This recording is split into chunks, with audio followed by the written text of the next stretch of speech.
नमस्कार दोस्तों, मेरा नाम चित्कर्ष है। आपका स्वागत करता हूँ मेरे पॉडकास्ट में। मेरे पॉडकास्ट का नाम है चित टॉक्स है।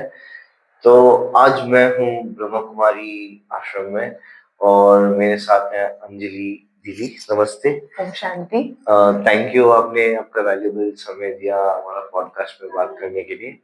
तो जैसे कि मैं फ्यू मिनट्स अपना व्यूअर्स को आज क्यों इसके बारे में बात कर रहे हैं मैं बता देता हूँ। तो दोस्तों, जैसे कि आपकी जानकारी के लिए नशा एक बीमारी है, तो उस बीमारी का 3 भाग रहता है, जैसे कि स्पिरिचुअल, फिजिकल एंड मेंटल। तो उसके बाद ही वो एडिक्ट बनता है। तो रिसेंटली जो है, आज के डेट पे यानी कि 2026, तो आप देख सकते हैं कि कल परसों की बात है, जैसे कि गाजियाबाद में क्यों बच्चे जैसे कि सुसाइड कर लिया, वो एक गेम के चक्कर में, कोरियन गेम्स के चक्कर में, और 3 बच्चों की मौत हो चुकी है। तो पहले तो उनको ये बताना चाहता हूँ, रेस्ट इन पीस। और आजकल ये स्पिरिचुअलिटी नहीं हो रहा है और इसके बारे में भी जानकारी जानते हैं। तो इसीलिए आज हमारा स्पेशल गेस्ट है हमारा साथ, अंजलि दीदी। तो वो बताएंगे स्पिरिचुअलिटी होती क्या है। सो मैम, कैन यू जैसे कि आप बता सकते हैं कि ब्रीफ कीजिए हमारा व्यूअर्स को आपके बारे में पहले जो है। My background? Yes. Okay, so I have completed my master's in biomedical sciences from University of Delhi, okay. and then post that I worked as a teacher in a school for okay. almost 3 years. And during this time when I was working, I was already involved and connected with the organization. So my meditation practice was going on while I was doing my studies and while I was doing my job. But post that, when I finished my studies and I did my job, I thought then was the time to dedicate my life to a cause which is good for humanity, which is going to give something to the world. So if I have got it from here, so I should become a medium to share it with people who need it. So okay. that was the reason. Okay, thank you for these details. जैसे कि podcast में पहले अपने guest पूरा introduction करते हैं और अपना लाइफ स्टोरी के बारे में शेयर करते हैं। जैसे कि इस पॉडकास्ट में डायरेक्टली मैं क्वेश्चन एंड आंसर शूट करूंगा। तो ये बताइए, ब्रह्मा कुमारी क्या है? ब्रह्मा कुमारीज एक सोशल स्पिरिचुअल ऑर्गेनाइजेशन है okay. which works for the benefit of people spiritually, आध्यात्मिक रूप से कैसे सुख और शांति सबके मन में आए। बिकॉज हम पढ़ाई करते हैं, हम एजुकेशन लेते हैं, हमें सब कुछ सिखाया जाता है, लेकिन Okay. अच्छा कैसे सोचना है वो हमें कहीं सिखाया नहीं जाता। ओके। राइट थिंकिंग हमें किसने सिखाई? हमें Okay. साइंटिफिक लॉजिकल थिंकिंग सब सिखाते हैं, logical reasoning, intelligence, everybody is going after those things, but who is teaching us how to think right in situations which are not correct, in Okay. Situations which are not according to me, people are not behaving according to me. So in those situations of life, and we come across these things every single day, तो उन situations में हमें अपने मन को कैसे शांत रखना है, कैसे ठीक रखना है, वो हमें स्पिरिचुअलिटी सिखाती है। और ओरिजिनली हम सब स्पिरिचुअल ऑलरेडी हैं ही, it is just that we have forgotten our true original nature. Okay. So when we start studying this spiritual knowledge, we get to those roots. Who am I? I get to know my values. And when I start emerging those values within me, I get on the track. Okay, yeah, thank you for this information. And right now, it is my experience. So I have come here. And to be honest, जैसे कि 4 minute मेरे life में यदि मेरे phone मेरे पास नहीं रहता है, तो मेरा दिमाग जो है वो काम नहीं करता है। यदि फॉर एग्जाम्पल यहाँ से वहां में जाऊंगा भी तो है, तो मेरे कान पे हेडसेट रहता है और मेरे फोन चालू रहता है। तो आज जो है मेरे को एक फीलिंग आया, जैसे कि आपने बोला कि बैठो 4 मिनट्स आप मेडिटेट कीजिए, और वो रूम पे जब आपने बिठाया तो वो पीस ऑफ माइंड आया। So what is the benefit of meditation in a day to day life, and what is the best time to do meditation for a human being? Okay. So there was a time when people used to think that we will start meditating when we are done with all our responsibilities, Okay. तब हम ध्यान करना सीखेंगे जब हमारे पास time होगा तब, Okay. ना? But today the scenario is every single individual, a 5-year-old, a 6-year-old, a 60-year-old, each one of us needs meditation. Okay. It is a necessity today. And why do we need to meditate? If you get a wound here in your hand, you will heal it, you will do something to heal it, you will put a band-aid, you put Dettol and cotton and everything. You will make sure that it gets healed as soon as possible, because next time if it gets hurt, it will pain more. Correct? Yes. Similarly, every day when we communicate with people, or when we come across situations, challenges in our life, then we get hurt here. Somewhere or the other we start creating pain. How do we heal that pain? How do we heal that emotion which is making me feel weak? Okay. That healing is done through meditation. No medication can do it. People today are suffering from anxiety, depression, stress, and they don't feel that it is a problem. They have made depression so normal. It has been normalized so much so people feel okay, every second person is into depression. But it is not a normal thing to have that feeling that I'm feeling depressed. Okay. So meditation takes us out from that. It heals us, it charges us. That is what meditation does. Okay, धन्यवाद। जैसे कि ये जानकारी मेरे को बहुत बढ़िया लगा, और मैम आपसे रिक्वेस्ट करना चाहता हूँ, हमारा व्यूअर्स की तरफ से भी और मेरी तरफ से भी आप हिंदी में बात कीजिए, ठीक ताकि है। हमारे व्यूअर्स को पता चले कि ठीक क्या है। आप मैसेज देना चाह रहे हैं। ओके। और ये बताइए जैसे कि इस आश्रम को क्यों खोला, और ये इसका हेडक्वार्टर्स कहाँ पे है, और इसका प्राइमरी पर्पस और मैसेज क्या भेजते हैं आप, यानी कि यहाँ पर? ओके। तो ब्रह्मा कुमारीज जो ऑर्गेनाइजेशन है उसका कंप्लीट जो नाम है वो है प्रजापिता ब्रह्मा कुमारी ईश्वरीय विश्वविद्यालय। तो ये एक विश्वविद्यालय की तरह है, जैसे यूनिवर्सिटी में पढ़ाई होती है ऐसे यहाँ पे भी आध्यात्मिक पढ़ाई होती है।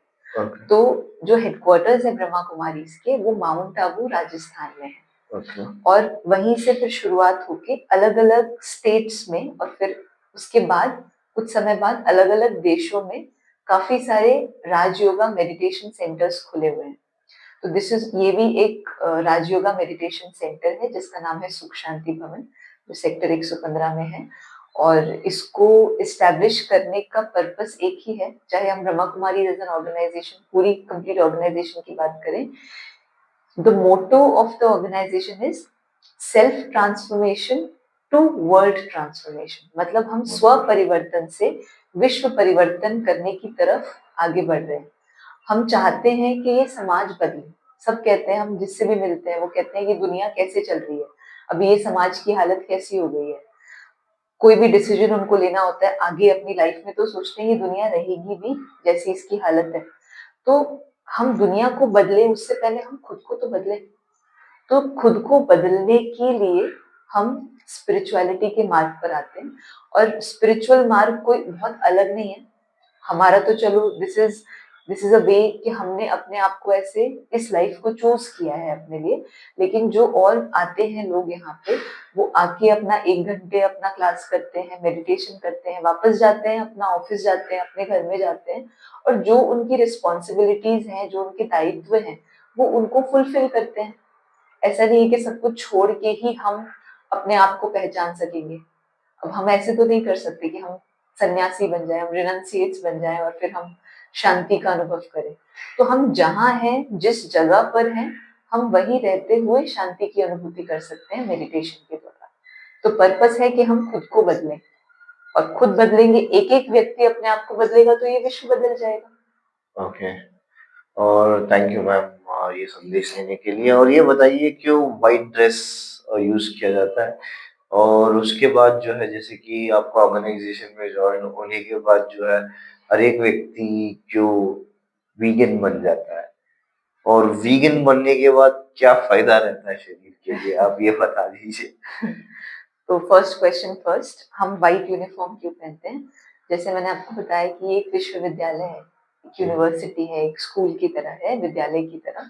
तो जैसे विद्यालय में एक यूनिफॉर्म होती है स्टूडेंट्स की, है ना? जी। एक यूनिफॉर्मिटी होती है कि आप किसी भी कास्ट, क्रीड, बैकग्राउंड आप कहीं से भी बिलॉन्ग करते हो, लेकिन यहाँ आके आप एक ही लेवल पे हो, है ओके। ना? कोई डिस्क्रिमिनेशन नहीं है। तो ऐसे ही यहाँ पे जो डेडिकेटेड सिस्टर्स होती हैं, जिन्होंने अपनी लाइफ को सरेंडर किया है for the cause, for the community, वो एक यूनिफॉर्म पहनते हैं, एक डेकोरम मेंटेन करने के लिए कि हाँ, we are representing the organization. It is not mandatory, ये बहुत जरूरी नहीं है कि हम सफेद यूनिफॉर्म ही पहने, बट एक डेकोरम मेंटेन करने के लिए, ऑर्गेनाइजेशन को रिप्रेजेंट करने के लिए व्हाइट यूनिफॉर्म पहनते हैं। और व्हाइट जो कलर है वो पीस को रिप्रेजेंट करता है, शांति को रिप्रेजेंट करता है। तो जो भी यहाँ आता है वो शांति ढूंढते ढूंढते ही आते हैं। तो यहाँ आते हैं, हम व्हाइट यूनिफॉर्म पहनते हैं, जो भी मोस्टली यहाँ पे हमारा इंटीरियर्स भी होते हैं वो भी व्हाइट ही रखते हैं, जस्ट कि एक पीसफुल एनवायरनमेंट को वो रिप्रेजेंट कर सके, that's it। और सेकंड जो आपने पूछा कि यहाँ आते हैं लोग वीगन क्यों बन जाते हैं, तो ऐसा बिल्कुल भी नहीं है कि कोई यहाँ आए और वो वीगन बन जाए। हाँ, हम एक राय देते हैं, एक सजेशन देते हैं कि हम वेजिटेरियनिज्म की तरफ अपना कदम बढ़ाएं। तो वो एक राय है, इट्स अ सजेशन। जैसे ओके। आप डॉक्टर के पास जाते हो, आप अपनी बीमारी बताते हो, तो डॉक्टर आपको कुछ राय देता है, कुछ आपको परहेज बताता है, that you must take precautions, you must not eat these things, या आपको बारिश में नहीं जाना है, आपको कपड़े ठीक से पहनने हैं, आपको ये ठंडा नहीं खाना है अगर आपको अपना गला ठीक करना है।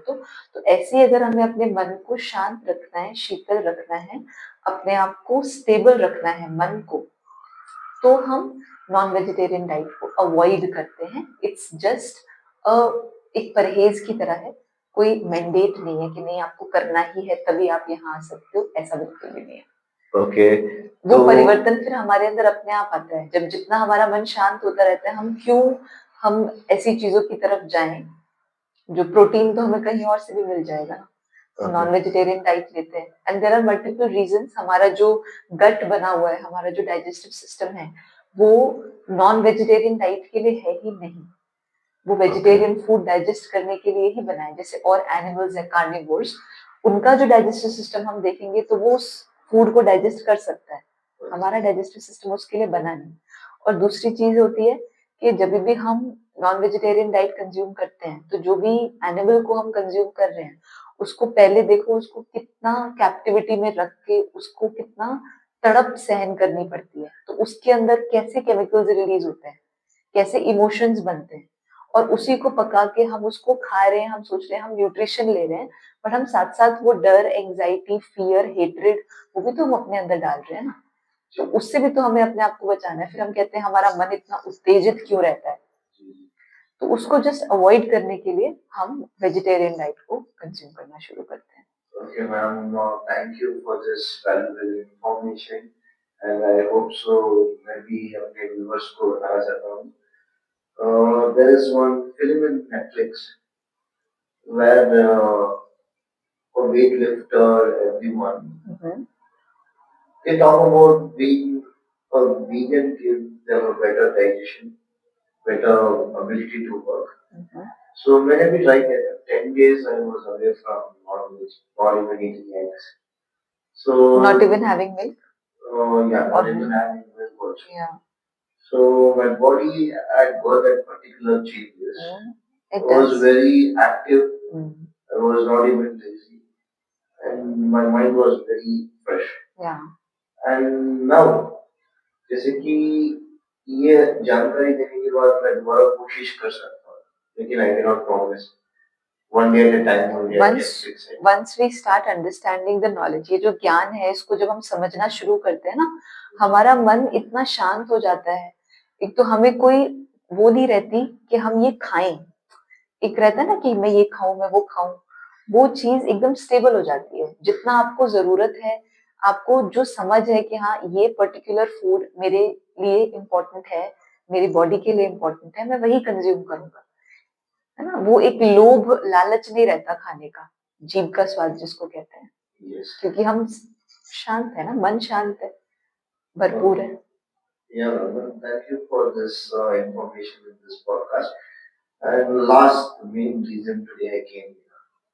जैसे कि आपने भी टीवी देख चुके होंगे या न्यूज़ देख चुके होंगे, 3 बच्चे जो है वो मर गए, और उसके बाद जो है जैसे कि मैं ये जानना चाहता हूँ, आप जो बता रहे थे दिस फ़ोन, उसके बारे में थोड़ा-सा ब्रीफ आप बता दीजिए हमारे व्यूअर्स को, ताकि उनको भी कैसे फ़ोन एडिक्शन से दूर हो जाए और कैसे अपने माइंड को स्टेबिलिटी करें। सो फोन एक बहुत अच्छा इंस्ट्रूमेंट है जिसको हम यूज करते हैं कम्युनिकेट करने के लिए, सोशल मीडिया यूज करने के लिए, अपनी बातों को, अपने विचारों को शेयर करने के लिए। लेकिन वो इंस्ट्रूमेंट हमें इंस्ट्रूमेंट ना बना ले, इसका हमको ध्यान रखना है। हम फोन को यूज करें, फोन हमें यूज ना करे। अभी होता क्या है, क्योंकि हमारा मन अभी, हमारी जो इनर पावर्स हैं जो हमारे मन में होनी चाहिए, जिसको हम कहते हैं आंतरिक शक्तियां, वो आंतरिक शक्ति अभी हमारे अंदर कम हो गई है। और उस कमी को भरने के लिए हम फोन एक माध्यम यूज करते हैं। हम कुछ भी देखते हैं, हमें ये फील होता है कि हम भरपूर हो रहे हैं उसे देखने के बाद। हम यूज करते हैं, हमें लगता है क्योंकि हम अपने टाइम को एक अच्छी जगह पर यूज नहीं कर पा रहे हैं, वैल्यू नहीं दे पा रहे हैं उसको, तो हम ये फोन देख के, सोशल मीडिया, रील्स, ये सब देख करके हम अपने आप को फील करते हैं कि we will feel fulfilled. But actually क्या होता है, ये जो फोन है ना, ये हमारी सारी ऊर्जा को सक करता है। आप देखना, आप फोन देख रहे हो ना, आप 1 घंटा आपने देखा, 2 घंटा, आपको लगेगा जैसे आपकी एनर्जी डिप्लीट हो गई है, लेकिन फिर भी आप अपने आप को कंट्रोल नहीं कर पाते हो। आपको लगता है नहीं, मैं और देख लूं, थोड़ी देर और देख लूं। तो वो एक एडिक्शन हो जाता है। तो पहले तो एडिक्शन सब्सटेंसेस का ही होता था, अभी फोन का भी एडिक्शन है, टेलीविजन का भी एडिक्शन है ना। तो इससे अपने आप को बचाने के लिए हमें अपने मन को पहले भरना पड़ेगा पॉजिटिविटी से, शक्तियों से। हमने बचपन में प्रेयर गाई है ना, हमको मन की शक्ति देना, यही गाया है ना। हमने किसी और चीज की शक्ति नहीं मांगी, हमने मन की शक्ति मांगी है। तो मन की शक्ति को हम जितना बढ़ाएंगे, ये जितनी भी इंस्ट्रूमेंट्स हैं जिनको हम यूज कर रहे हैं, इनको हम बहुत, जितनी हमारी लिए जरूरत है उसी अनुसार हम उनको यूज करेंगे, अगर हमारा मन शक्तिशाली बन गया तो। क्योंकि फोन आपके हाथ में है तो दुनिया आपके हाथ में है, आप कुछ भी कर सकते हो। आप उसको जितना अच्छा यूज कर सको अपने लिए, अपनी वैल्यू को बढ़ाने के लिए, आप उसको करो।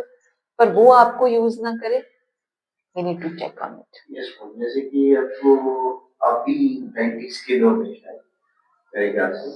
तो आपको एक बात बताना चाहता हूँ इस फ़ोन की हिस्ट्री के बारे में। जब ये फ़ोन आने से पहले हमारा टाइम पे लेटर्स हुआ करता था।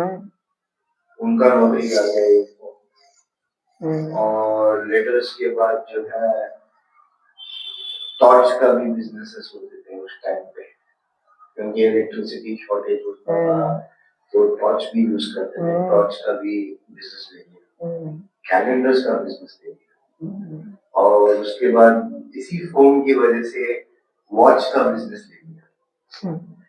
पहले एक टाइम पे था, जैसे कि मेरे घर में वो एक क्लॉक, वॉल क्लॉक होता था, where we can see a bird coming exactly at 12 o'clock in the night and giving the alarm. Yeah. And आजकल ये फोन में ही अलार्म हो गया, टॉर्च हो गया, कैलेंडर हो गया, सारे के सारे एक्सेसरीज इस फोन की वजह से उतने सारे लोगों का जीवन बर्बाद हो चुका है। सब कुछ इस फोन की देन है। और आज के डेट पे, जैसे कि आपने जो बताया 30 सेकेंड्स, ये फोन जो इतना एडिक्शन हो रहा है, मैक्स टू मैक्स आजकल जैसे कि वीडियोस आप डालते हो, 15 मिनट की वीडियो यदि मैं अपलोड करता हूँ अपना पेज पे, कोई भी वो 15 मिनट तक स्क्रॉल नहीं करेगा, ये नहीं सुनेगा कि सामने वाला व्यक्ति क्या बोलना चाह रहा है, या क्या मैसेज है, क्या कंटेंट है। 30 सेकेंड में तक ही देख पाएगा, 1 मिनट या मैक्स टू मैक्स 2 मिनट देखेगा, उसके बाद हर कोई व्यक्ति उसको स्क्रॉल करता है। क्योंकि ये जो है, ये फोन की वजह से कंसंट्रेशन पावर डाउन हो जाता है। और आज जो है, मैं 4 मिनट, आपने बोला था वेट कीजिए, मैं आऊंगा मेडिटेशन रूम में, ये मेडिटेट, तो ये 4 मिनट बैठना भी मेरे लिए मुश्किल बात है। But after coming from that place, मुझे अच्छा लगा, क्योंकि ये 4 मिनट बिना फोन के मैं यूज नहीं किया, वो अच्छा था, एक पीस ऑफ माइंड। तो आपका जो टिप्पणी जो है इसी फ़ोन की वज़ह से आजकल लोग मर रहे हैं। सी तो आप क्या सजेस्ट करना चाहते वजह फोन नहीं हो सकता चित्कर्ष भाई। हैं? ओके, हम किसी भी चीज को ब्लेम नहीं कर सकते। कोई भी इन्वेंशन होती है वो मनुष्यों की बेहतरी के लिए होती है। अगर मुझे एक ही फोन में सब कुछ मिल रहा है तो मैं उसको क्यों ना यूज करूं, है ना? मुझे मिल रहा है वो, इकोनॉमिकली किसी का बिजनेस जा रहा है, वो दैट्स अनदर थिंग। बट वो फोन में यूज तो कर रही हूँ ना, वो मुझे बेनिफिट तो कर रहा है। तो हम उसको, वो मेरे ऊपर है। If I know that I am the master, I am using it, ये कंप्लीटली मेरे ऊपर निर्भर करता है कि मैं उस फोन को कैसे यूज कर रही हूँ। या लोग अच्छी बातों को शेयर करने के लिए भी अपना फोन यूज करते हैं, और लोग गलत बातों को भी स्प्रेड करने के लिए फोन का यूज कर सकते हैं। तो वो सब कुछ हमारे ऊपर है। हम किसी एक चीज को ब्लेम नहीं कर सकते कि इस फोन की वजह से ये सब चीजें हो रही हैं। उस फोन को यूज करना हमें नहीं आया, जिसकी वजह से सारी प्रॉब्लम्स जनरेट हुई हैं। तो अगर हमें वो समझ में आ जाए बात कि ये जस्ट एक नॉन लिविंग ऑब्जेक्ट है, मैं एक लिविंग एंटिटी हूँ जो मास्टर है इसको यूज करने के लिए, मैं स्लेव बन जाती हूँ क्योंकि मैं खुद को भूल जाती हूँ। हम विक्टिम कब बनते हैं? जब हम ये भूल जाते हैं कि हम मास्टर हैं, अपने मन के मास्टर हैं, इस इंस्ट्रूमेंट के भी हम मास्टर हैं। वो मास्टरी भूल के हम जब स्लेवरी पे आ जाते हैं, हम विक्टिम मोड में आ जाते हैं, तो हम ब्लेम करना शुरू करते हैं, ये फोन रीजन है जिसकी वजह से सब कुछ खराब हो रहा है। Phone is not the reason.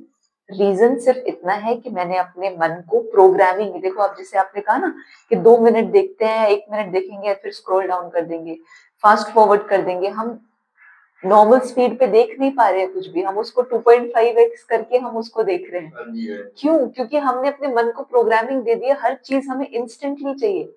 Blinkit आ गई, जितने भी ये आए हैं, ये एप्लीकेशन आए हैं, कितनी सारी हैं, हम बस एक एक क्लिक करते हैं और वो चीज हमारे हाथ में आ जाती है। ऐसे ही हमें लोगों के साथ भी लगने लगा है, मैं कुछ बोलूं और तुरंत आप उस चीज के लिए मुझे रिस्पॉन्स दो, या तुरंत आप वो कर दो जो मैं आपको कह रही हूँ करने के लिए। हमारे अंदर पेशेंस की कमी हो गई है। तो ये सारी प्रोग्रामिंग हमारी माइंड की जो ये सिनेरियो में हो गई है, उसको हम रिवर्स भी कर सकते हैं। हम इन्वेंशंस को नहीं रोक सकते, हम फोन की यूटिलिटी को नहीं रोक सकते, लेकिन हम जरूर अपने आप को एम्पावर कर सकते हैं इन सब चीजों को यूज करने के लिए। Because at the end of the day I must remember that I am the master. मैं मास्टर हूँ इन सब चीजों का, not the victim. Okay, thank you for this valuable information again. And जैसे कि मैं आपको एक और जानकारी देना चाहता हूँ, ना ही मैं फोन को ब्लेम करना चाहता हूँ, ना ही उस एप्लीकेशन को ब्लेम करना चाहता हूँ। एक पर्सन है, उनमें सिर्फ उस एप्लीकेशन को यूज करके आप, है ना, मतलब फॉर एग्जांपल आप बहुत बिजी हैं, आपका लव्ड वंस जो भी है स्कूल कॉलेज या कहीं पे जा रहे हैं, तो उनका सामान भूल गए, तो आप उस एप्लीकेशन के थ्रू ऑर्डर करते हो, तो वो व्यक्ति जाके वहाँ पे ड्रॉप कर देता है। आजकल लोग कूड़ा फेंकने के लिए भी बुला रहे हैं। अच्छा, ऐसे लोगों को। और आजकल जो है लोग एक एप्लीकेशन है जहाँ पे एक व्यक्ति आपका घर के अंदर आता है, आप उससे कोई भी काम करवा सकते हैं। अपने फ्रिज तक जो है पानी भर के रखने के लिए आइस क्यूब्स के अंदर, उसके लिए भी लोग आजकल बुला रहे हैं। तो आप क्या बताना चाहते हैं, यानी कि day to day life activities जो है फोन कंट्रोल करना है इंसान, आप क्या बताना चाहते हैं इसके बारे में? और लेजीनेस और ओबेसिटी, और आजकल इंडिया में मेरे मेरे यहाँ पे जहाँ से मैं आता हूँ ना, कर्नाटका से, so there is one myth in one place called आसन। हर किसी को, जैसे कि मैं कम उम्र का जो बच्चे हैं उनका 8 अटैक्स हो जाते हैं और मर जाते हैं। So what do you suggest about this? सबके मन खाली है, मन के अंदर शक्ति नहीं है, और वो शक्ति ना होने के कारण ये जो भी, जिसको हम कहते हैं, हम कहते हैं हिंदी में एक शब्द विकार। तो जैसे काम, क्रोध, लोभ, मोह, अहंकार, आलस केयरलेसनेस, ये सब विकार होते हैं। जब आत्मा की जो शक्ति है ना, हम सब एक पॉइंट ऑफ लाइट है जिसको कहते हैं सोल। ये बॉडी जो काम कर रही है ना, ये काम कर ही इसीलिए रही है क्योंकि यहाँ पे एक चैतन्य शक्ति जिसको आत्मा कहते हैं वो बैठी है। अभी वो आत्मा की जो ताकत है वो बिल्कुल कम हो गई है, और वो ताकत कम होने की वजह से हम खुद पे निर्भर नहीं है, हम दूसरों पे हमारी निर्भरता बढ़ती जा रही है। तो जैसे आपने कहा ना, पानी इधर से उधर करने के लिए भी, भरने के लिए भी, अपने घर को साफ करने के लिए भी हमें दूसरों को बुलाना पड़ रहा है। हमारे पास साधन सब है, हमारे पास धन भी है, लेकिन हमारे पास शक्ति नहीं है। तो हम सोचते हैं कि हम धन को यूज करके हम सब कुछ करा लेंगे, हो भी जाएगा, लेकिन एक जो सेंस ऑफ सेटिस्फैक्शन होती है, एक कंटेंटमेंट होती है, एक जो खुशी होती है मन की, जीवन जीने की, वो खुशी आज किसी के अंदर है नहीं। हाँ जी। तो ये बहुत जरूरी है। हम कहते हैं ये कलयुग का टाइम चल रहा है अभी, और फिर कई कहते हैं घोर कलयुग का समय चल रहा है। तो कलयुग में सब कुछ होगा, ये सब कुछ जो हमें दिख रहा है ये सब कुछ होना ही है, लेकिन